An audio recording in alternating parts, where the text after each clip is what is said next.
안녕하세요. 오늘도 사연 살롱을 찾아주셔서 감사합니다. 저는 경기도 용인에 사는 30대 중반의 여성이에요. 6개월 전까지만 해도 지금쯤 제가 결혼하고 신혼생활을 하고 있을 꿈에 부풀어 있었는데요.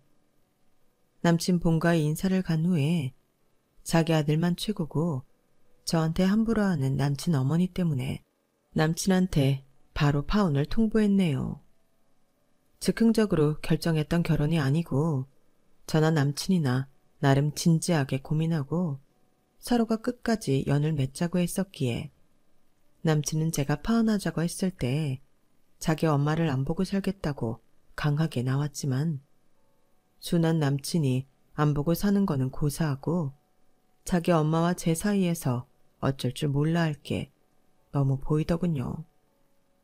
그리고 아무리 당사자들끼리의 인생이라지만 결혼을 했다고 어떻게 부모와 자식이 안 보고 살 수 있겠어요. 이런 거 저런 거 다 고려해서 저는 파혼을 결정했어요. 이렇게 좋은 일이 아니라는 건 알았지만 어쩔 수 없는 선택이고 인생의 다음 스텝으로 나갈 수 있는 힘이 길러지기도 하는 것 같아요. 그런데 정말 웃기는 게 뭔지 아세요? 제가 생각보다 경제적 여유가 있다는 걸 알게 된 남친 어머니가 나중에 저를 다시 찾아왔다는 거예요. 그때 제가 진짜 시원하게 한 방 먹이고 확실히 정리했네요. 그럼 지금부터 제 이야기 시작해 볼게요. 저는 어릴 때 부모님이 이혼하셔서 엄마와 함께 살았는데요. 엄마마저 중학교 3학년 때 돌아가셔서 졸지에 고아가 되어버렸어요. 아빠는 어디 계신지 연락처를 알 수 없어서 찾지 못했고요. 이모나 외삼촌도 사정이 좋지 못했던 터라 저는 사춘기 나이에 보육시설에 들어가서 약 3년간을 부모 없는 아이들과 지냈어요.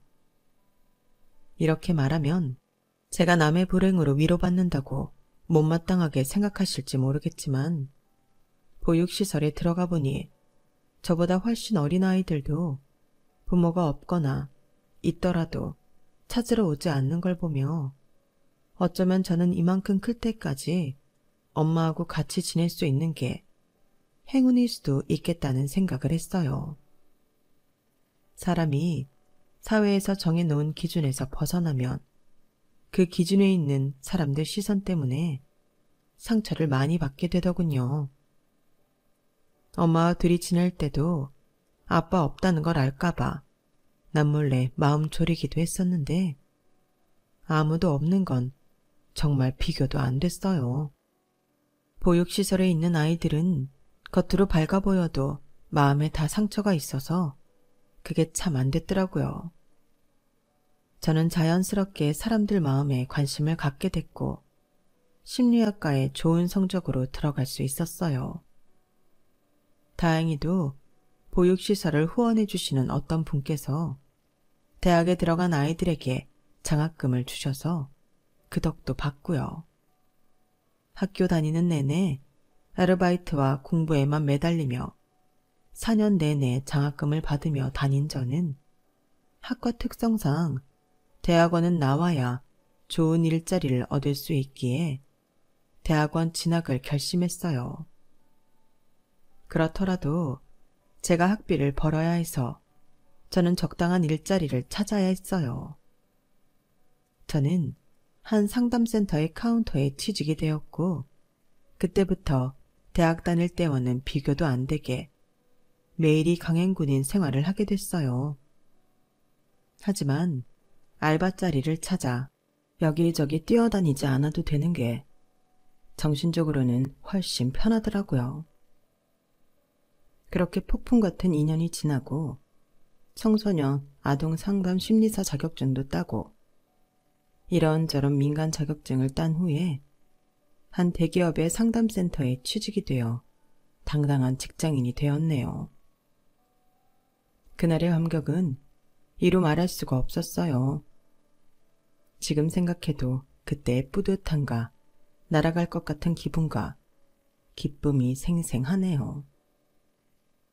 회사 생활에 어느 정도 익숙해지기 시작했을 때부터 저는 그때까지 해보고 싶었던 수영에 테니스에 방송 댄스에 요가까지 여러 개의 운동 수업을 듣기 시작했어요. 헬스 같은 운동은 저는 좀 지루하다고 느껴지기도 했고, 학교 다닐 때 다른 애들 하는 거 보면서 부러웠던 것들을 하나씩 하는 게 재미있기도 했어요. 그러다 보니 마음의 갈증도 사라졌고요. 그러다가 자회사로 실무를 나가게 됐는데 거기에서 전 남친을 만나게 됐어요. 직장 생활 3년 차였죠. 남친은 회사에 막 입사한 신입이었는데 어쩐지 주눅이 들어 눈치를 보는 듯한 모습이 마음이 쓰이더라고요. 보니까 좀 기가 센 상사 때문에 심적으로 부담이 되는 것 같았어요. 직업상 자세히 말씀은 못 드리지만 저는 그런 남친을 다른 사람들보다 좀 더 신경 썼던 게 맞아요. 사실 그러면 안 되는 거였는데 마음이 가니 어쩔 수 없더라고요.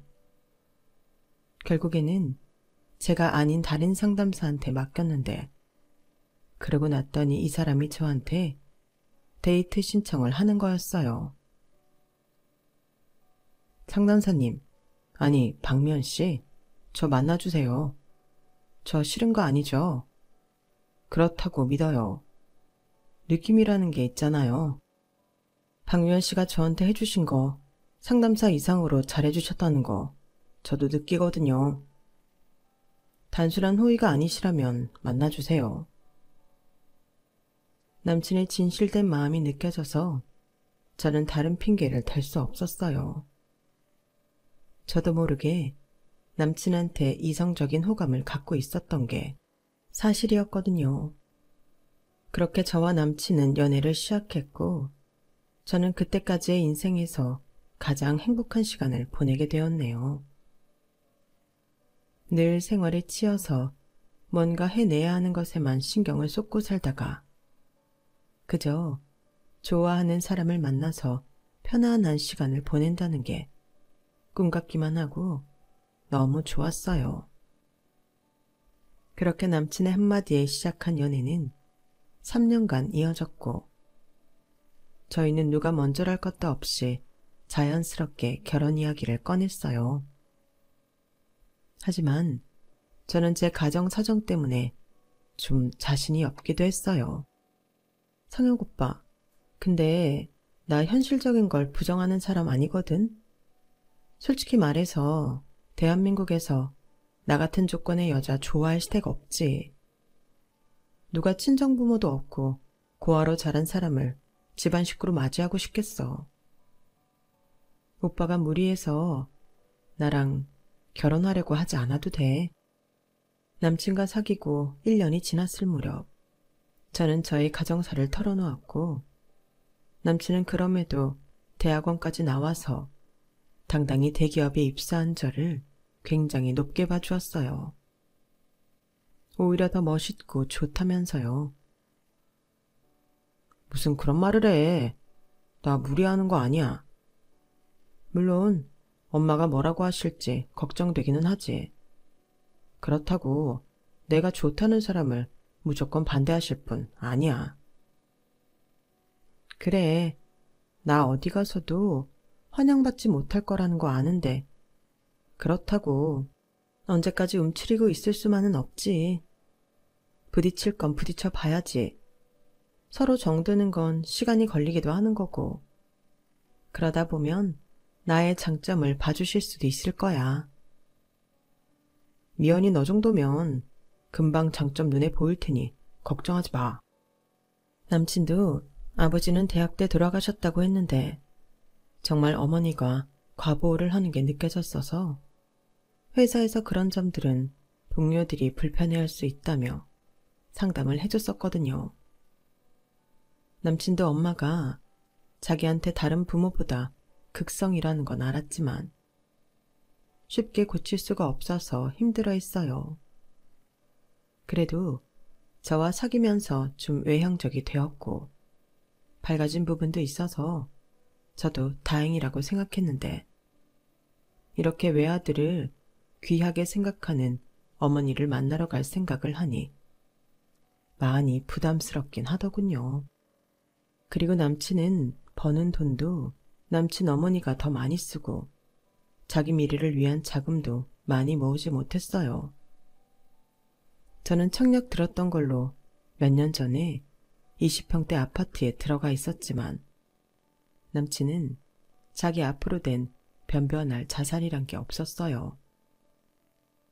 적금 든 거랑 보험이랑 하면 1,000만 원 정도 되려나요? 그리고 저는 결혼 이야기가 오가기 전에 뜻하지 않게 재산이 생겼는데요. 바로 어릴 적 헤어졌던 아빠가 남겨주신 거였어요.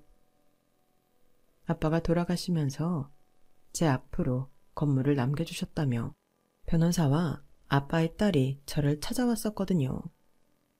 처음에는 받지 않겠다고 했지만 저와는 이복자매인 여자분이 꼭 받아야 한다고 주장을 하더군요. 저나 엄마도 아빠한테 딸이 있다는 거 알았어요. 그래도 살아생전에는 한 번도 찾지 않으셨는데 마음에 묻어두셨더라고요. 아빠가 미연 씨 사진을 간직하고 있었어요. 그리고 저희 재산에 그 건물 큰 거 아니에요. 엄마 집안이 원래 자산이 많기도 하고요. 그러니 받아주세요. 그래야 저희도 마음이 편해요. 저는 아빠가 저를 계속 기억하고 계셨다는 말에 저도 모르게 눈물을 펑펑 쏟았고 그 건물을 받기로 했어요. 이복자매와는 가끔 연락이나 하자며 인사하고 헤어졌고요. 그러니 저는 경제적으로 여력이 꽤 되는 상태였고 남친은 엄마한테 붙잡혀 전혀 그러지 못했어요. 남친은 제가 아빠한테 작은 건물 하나 받은 건 알고 있었지만 그걸 탐내거나 어떻게 해볼 생각조차 못하는 순한 사람이었어요. 남친 어머니만 어떻게 잘 넘어가면 결혼이 그저 꿈만은 아니라는 생각에 저도 마음이 부풀었었네요. 제가 가진 것만 잘 굴려도 남친하고 저하고 크게 돈 걱정하지 않으며 잘 살 자신이 있었거든요. 남친한테는 결혼한 누나가 한 명 있었고 돌아가신 아빠의 친척인 고모가 자주 집에 드나든다고 했어요. 제가 남친 집에 인사하러 갔을 때에 누나는 없었지만 고모가 남친 어머니랑 같이 있더라고요. 일찍 부모를 여의고 살아서 배우지 못했다고 할까봐 주변에 먼저 결혼한 사람들한테 물어봐서 선물도 정말 이것저것 정성스럽게 준비했네요. 제가 긴장을 많이 하자 남친은 그런 저를 다독여줬어요. 너무 걱정하지 마. 엄마가 보자고 하셨으니 받아주실 마음 있는 거고 아무리 어른들이 집안 사정 많이 따진다고 해도 요즘 같은 세상에 그걸 크게 문제 삼지는 않으실 거야. 문제 삼는다고 해도 어쩔 수 없는 거 알아. 그 정도는 각오하고 있어. 그래도 잘 봐주시면 좋겠네. 잘 봐주실 거야. 특히 고모는 내 편이니까 무조건 좋게 보실 거야.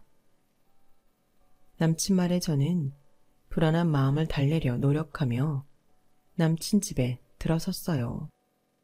남친 어머니는 딱 봐도 저를 불편해하는 게 얼굴에 써 있었어요. 그 정도는 충분히 이해해요. 고등학교 다니면서 또 대학 때도 가끔 겪어봤던 반응이니까요. 아무리 세상이 발전하고 변했다고 해도 사회적인 관습이라는 게 쉽게 바뀌지는 않는 법이죠. 저 정도 반응이면 저는 충분히 극복할 수 있다고 생각했어요. 하지만 그건 저의 착각이었어요. 먼저 입을 열고 저한테 반갑다고 한 건 남친의 고모였어요. 이렇게 만나게 돼서 너무 반갑네. 박미연이라고 했지? 이름이 딱 여성스럽고 순하다 했는데 인상도 그러네. 우리 성혁이가 왜 좋다고 하는지 알겠어. 좋게 봐주셔서 감사합니다, 고모님. 나는 본대로 말한 것뿐이야. 편하게 앉아요. 고모, 너무 그러지 말아요. 어디까지나 저는 일단 만나는 본다는 거니까. 앞서가지 말라고요. 남친 어머니가 저한테 살갑게 해주시는 고모한테 핀잔을 했어요. 순간 분위기는 얼어붙었고 저는 어떻게 해야 좋을지 몰랐지만 미소를 잃지 않으려 애썼어요. 남친 어머니는 저를 대놓고 싫어하고 싸늘하게 저를 노려봤어요.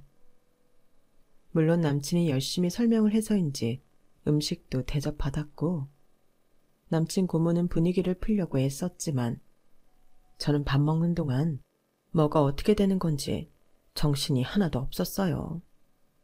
완전히 얼어붙었던 거죠.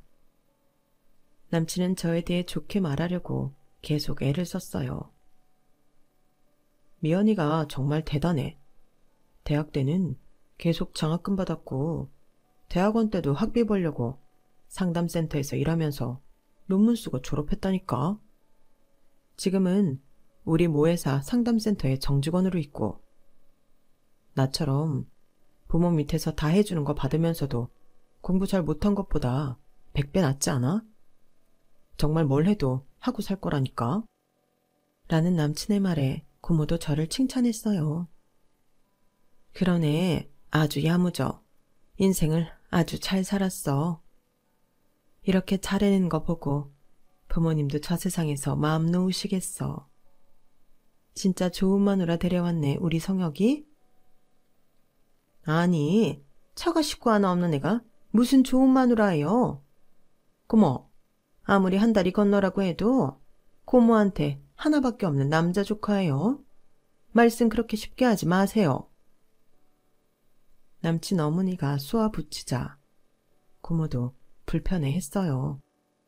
올케는 사람 불러다 놓고 이렇게 나한테 뭐라고만 하고 그래. 올케가 아무 말 안 하니 내가 하는 거잖아. 그럼 올케가 뭐라고 말 한마디라도 던지던지. 그러자 남친 어머니는 저를 대놓고 무시하고 남친한테 이랬어요. 성혁아, 내가 오늘 중매차에 서는 친구들한테 알아봤는데 너 정도면 아주 괜찮은 여자들 줄 선다더라. 네가 학벌이 부족하니 회사가 변변치 못하길 하니? 그리고 너는 상담 나부랭이 이런 게 아니고 제대로 된 일을 하는 사람이잖아. 네가 그랬지? 너보다 벌어놓은 돈도 많은 여자라고 그러면 뭐 하니? 사람은 기본 바탕이 잘 되어 있어야 되는 거야. 그런 게 가정에서 보고 자란 교양이라는 거다. 여자가 교양머리 없이 돈만 벌 줄 알면 남자고 집안 어른이고 다 무시하고 자기만 잘난 줄 알아. 내가 그런 애들 한두 번 본 줄 알아? 네가 왜 저런 애가 좋다면서 결혼하겠다는 건지 도통 이해가 안 된다. 쟤보다 조건 좋으면서도 돈 잘 버는 애들 쌓였어. 남친은 제 눈치를 보며 어쩔 줄 몰라 쩔쩔맸고 저 역시 이런 식으로 무시당할 거라고는 생각 못해서인지 열이 확 오르더군요. 남친 어머니는 계속 남친만 보며 말했어요. 쟤 연락하고 사는 친척도 없어? 그런 건 알아봤어?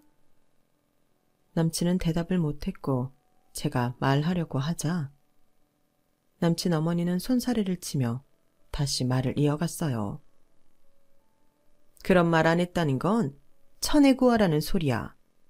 엄마가 중학생 때까지 살아있었다는 말도 내가 어떻게 믿어? 어떻게든 지 형편 좀 나아 보이게 하려고 거짓말 했을 수도 있지.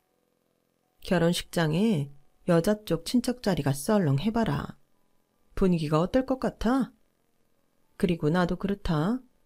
내 친구들이나 네 아빠 친척들이 성혁이 너무 모자란다고 저런 여자를 골랐냐며 얼마나 축석되겠니? 너는 나한테 둘도 없는 아들이야. 내가 너를 얼마나 정성 들여 키웠는데 이런 모자라도 한참 모자라는 걸 데려와서 결혼하겠다고 그러는 거냐? 너는 정말 대단한 애야.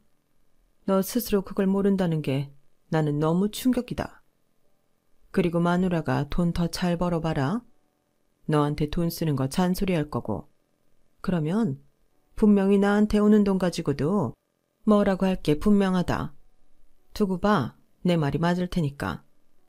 나는 우리 금보다 귀한 아들, 저렇게 어디서 굴러먹다가 온지 모르는 여자랑 절대 결혼 못 시킨다.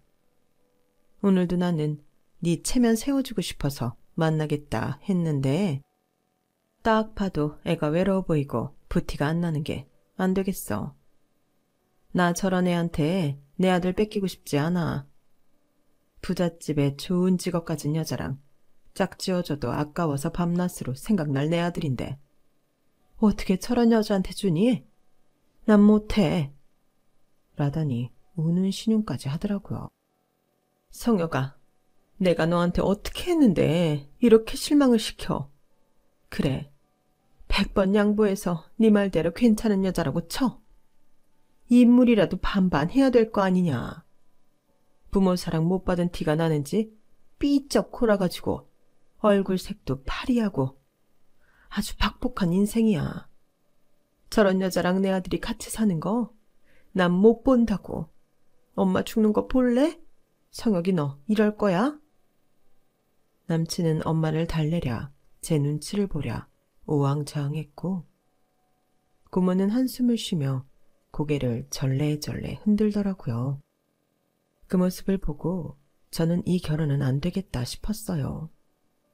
그래도 제가 명색이 심리상담사인데 남친과 남친 어머니의 모습을 보고 있자니 남친이 자기 엄마한테서 벗어나기가 엄청 힘들 거라는 게 보였어요. 저랑 결혼해서 따로 나가서 사는 게 문제가 아니라 정신적인 독립이요. 정신적으로 독립하지 못하면 남친 어머니는 결혼 후에도 사사건건 간섭하고 남친을 자기 뜻대로 하려고 들 게 뻔했죠. 그런 사례들을 제가 많이 봐왔거든요.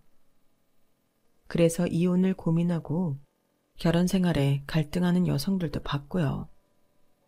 남친의 모습을 보며 결혼에 대해 마음이 흔들리고 있는데 남친 어머니가 제가 결단할 수 있게 아주 결정타를 꽂으시더군요. 여전히 저는 쳐다도 안 보고 남친만 보면서 말했지만요. 아무래도 너를 꼬시려고 장시간 공을 들인 것 같다. 그렇지 않으면 성혁이 얘가 이럴 수가 없지. 고모는 역시 고모다. 남이야 나처럼 이렇게 내 아들 편에서 생각해 줄 수가 없는 거야. 그러니 우리 아이 혼을 쏙 빼놓은 년이 잘났네 어쩌네. 말도 안 되는 소리를 떠들지. 고모, 우리 성혁이 그렇게 깎아내릴 생각이고 처음 보는 여자 편 들 생각이면 앞으로 우리 집 오지 마요. 나 하나도 안 반가우니까. 그 말에 남친 고모는 혀를 차며 자리에서 일어나 가버렸어요.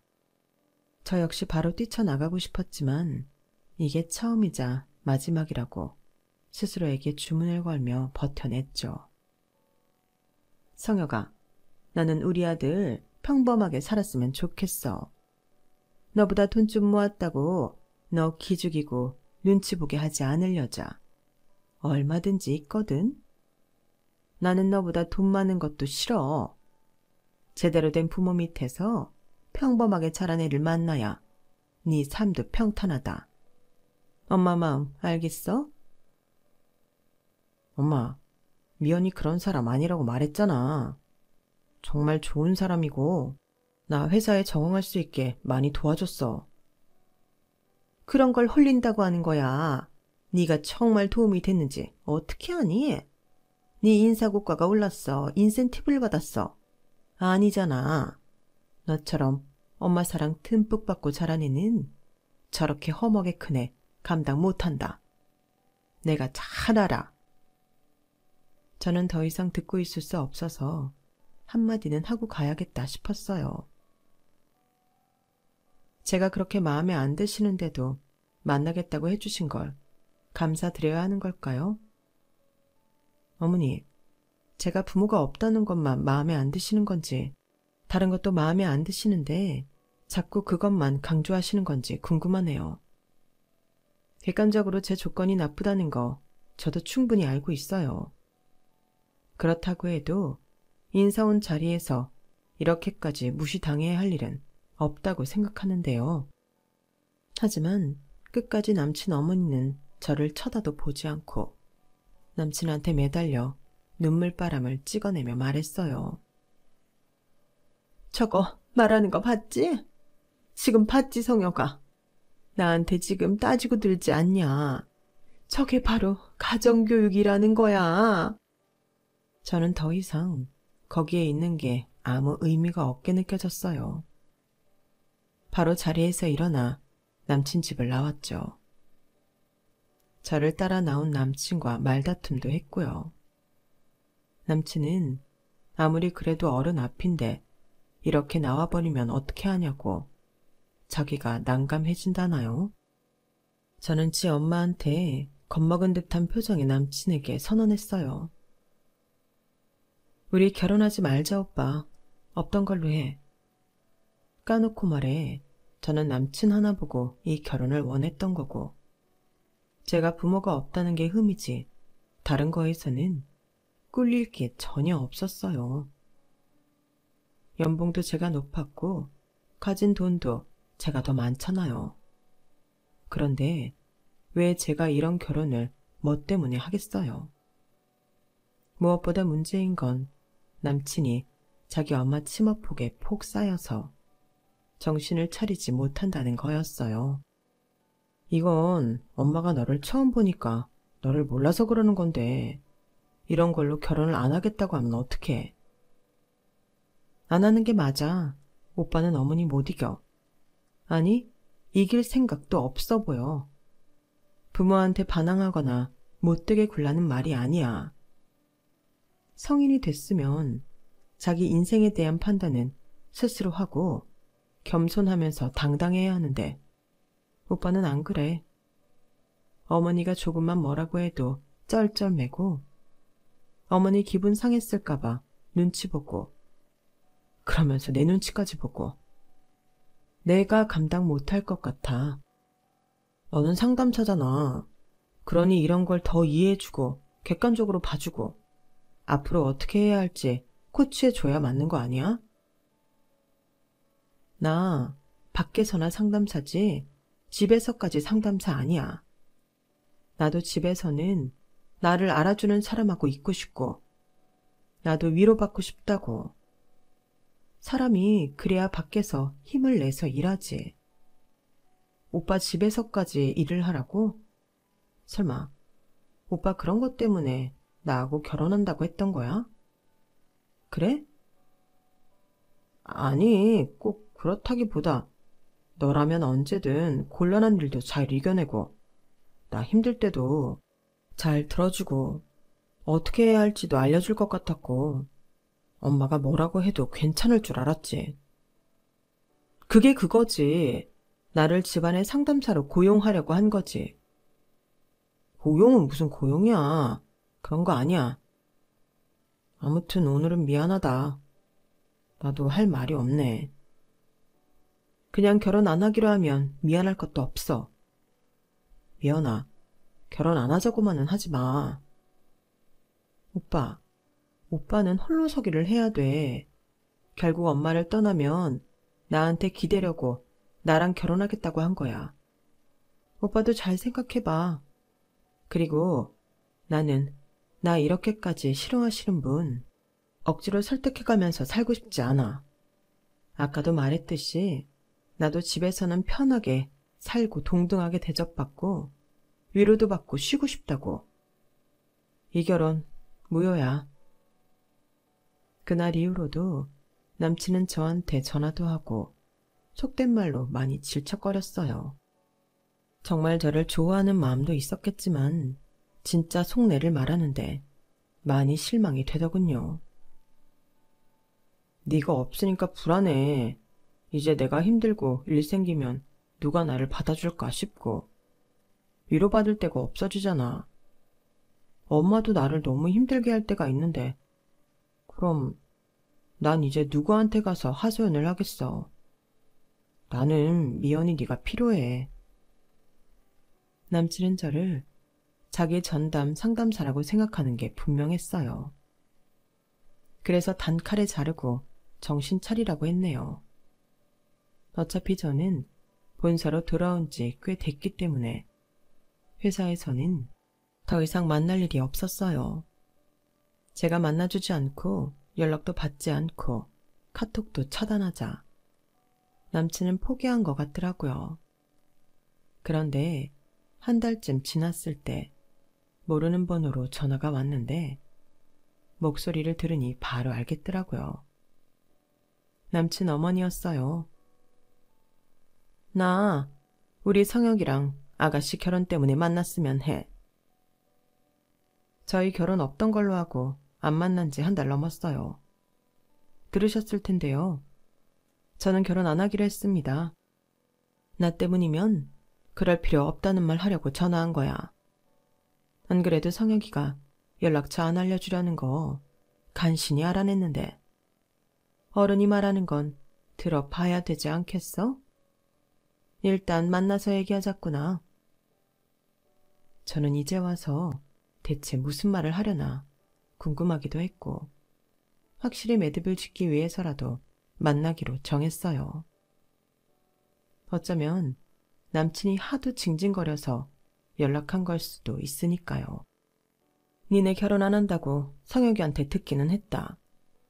근데 성혁이가 지나가는 말로 그러더라. 네 앞으로 건물이 있다고. 뭐 돌아가신 아빠가 너한테 남긴 거라며? 그게 중요한가요? 왜 물어보시는데요? 아니 너는 그런 말을 왜 안 한 거야?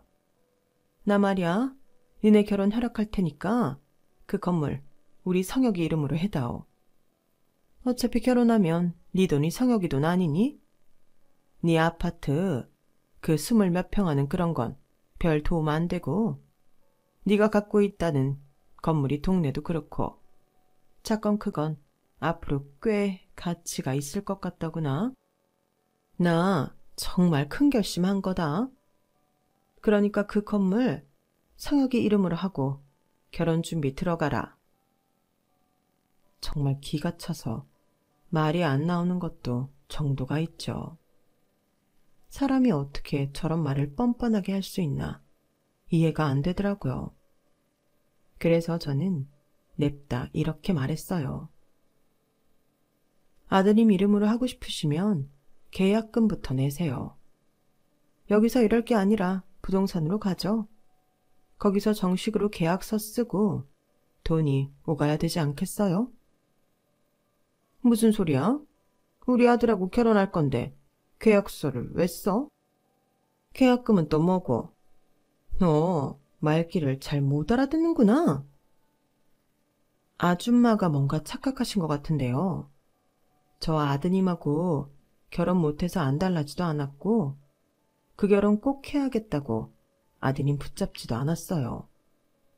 근데 제가 왜 결혼해서 아빠가 저한테 남긴 건물을 넘겨야 돼요? 제가 부모님이 없어서요? 일가 친척이 없어서요? 저 아줌마처럼 이상한 사고방식 가진 사람하고 같은 식구 되기 싫어요. 아드님도 남한테 의존하는 성격이라 더는 만나지 않기로 한 거고요. 그러니까 아줌마가 한참 번지수 잘못 짚으셨으니까 건물 아드님 명의로 살 거 아니면 가보세요. 그리고 그 건물 아줌마 능력으로 못 살걸요? 건물 평수가 아줌마 생각하는 그런 규모가 아니거든요. 아줌마나 아줌마 아들 버는 것 갖고는 택도 없으니까 그렇게 아세요. 라고 말하고 자리에서 일어나자 남친 어머니는 갑자기 제 팔을 붙잡고 매달렸어요. 예, 네가 나한테 섭섭했을 거 안다. 근데 엄마라는 사람들은 그래. 내 자식 더 편한 데 보내고 싶지. 고생 길 열리는 거 보고 싶겠니? 뽀아하니 네가 능력도 있고 그래도 돌아가신 아버지 딸이 찾아와 너한테 건물도 넘기고 했다는 거 보니 네가 그래도 복이 있구나 싶었다. 우리 성혁이랑 다시 잘해보면 안 되겠니?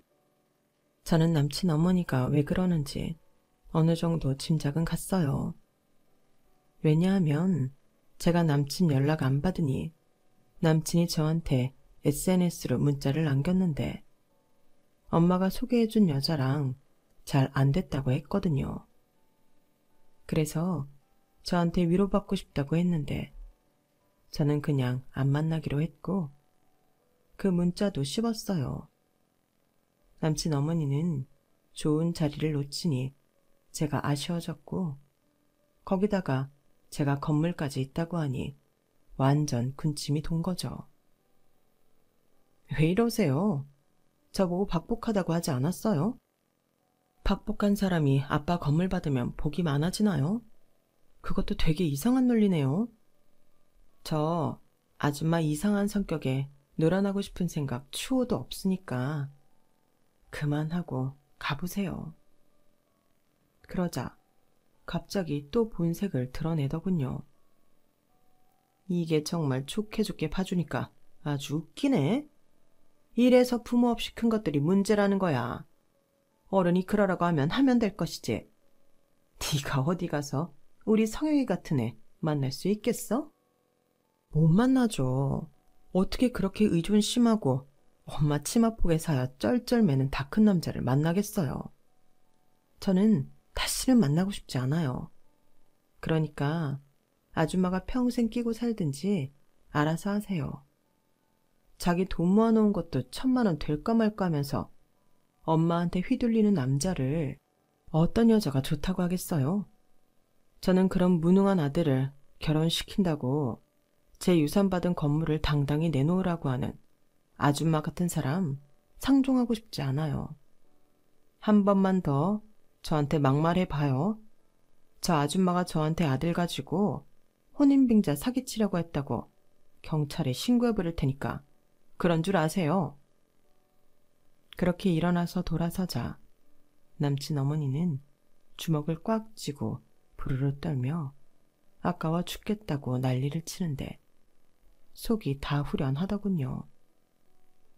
남친은 뒤늦게 자기 엄마가 저한테 찾아와서 말도 안 되는 소리를 했다는 걸 알고 정식으로 사과했고 다시는 연락하거나 문자도 보내지 않겠다고 했어요.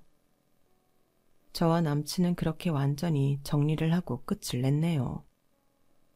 그런 폭풍 같은 시간을 보내고 나니 결혼과 인연에 대해서 다시 한번 생각해보게 되더라고요. 저도 혼자라는 것 때문에 외로워서 무조건 결혼하려고 했던 건 아닌지 저의 마음을 점검해 보기도 했고요. 제 나이가 좀 있어서 서두르고 싶은 마음도 있지만 그래도 차분히 사람을 만나고 신중하려고 해요. 남친하고는 그렇게 끝내기는 했지만 그래도 그 사람이 정신적으로 성장을 해서 엄마한테 끌려다니지 않고 자신의 인생을 살아가기를 바라고 있어요. 저 역시 더 성장해야겠다고 마음 먹었고요. 저는 정말 따뜻하고 다정다감한 가족을 만나서 좋은 인연을 맺고 싶다는 생각이 간절하네요. 지금은 저와 이복자매인 동생과 가끔 전화를 하고 있어요. 아직도 어색한 점들이 있지만 그래도 피를 나누어서 그런지 어딘가 비슷한 점이 있는 게 느껴지네요. 그래서인지 전보다는 덜 외로운 것 같아요. 흔히들 말하는 결혼 정년기 시기에 파혼을 하게 돼서인지 주변에서도 걱정도 많이 하고 저 역시 힘들기도 하지만 그래도 아닌 건 아니라는 말을 하고 싶어요. 조급한 마음이나 계속 만나던 사람이니 이 결혼은 아니라는 신호가 보이는데도 결혼을 강행하는 건 제 인생에게 미안한 일이죠. 저처럼 파혼을 겪으신 분들도 그저 지나가는 일이려니 하셨으면 좋겠어요. 이게 인생의 큰 오점도 아니고 어떻게 보면 결혼했다가 이혼하는 것보다 나은 일일 수도 있잖아요. 그 사람과는 거기까지가 인연이었던 거다 하고 털어버리시길 바라요. 저도 그렇게 하고 있거든요. 쉽지 않았지만 차츰 마음도 편안해지고 미래도 다시 생각하게 되더라고요. 그런 말도 있잖아요. 똥차 가고 나면 벤츠 온다고요. 긍정적으로 생각하면 좋은 일이 생기는 건 분명합니다. 제 이야기는 여기까지예요. 긴 이야기 들어주셔서 모두 감사드려요. 항상 행복하시기를 바랍니다. 여러분, 사연 댓글에 응원과 현명한 조언 부탁드려요. 좋아요와 구독은 저에게 큰 힘이 됩니다. 오늘도 좋은 일 가득하세요.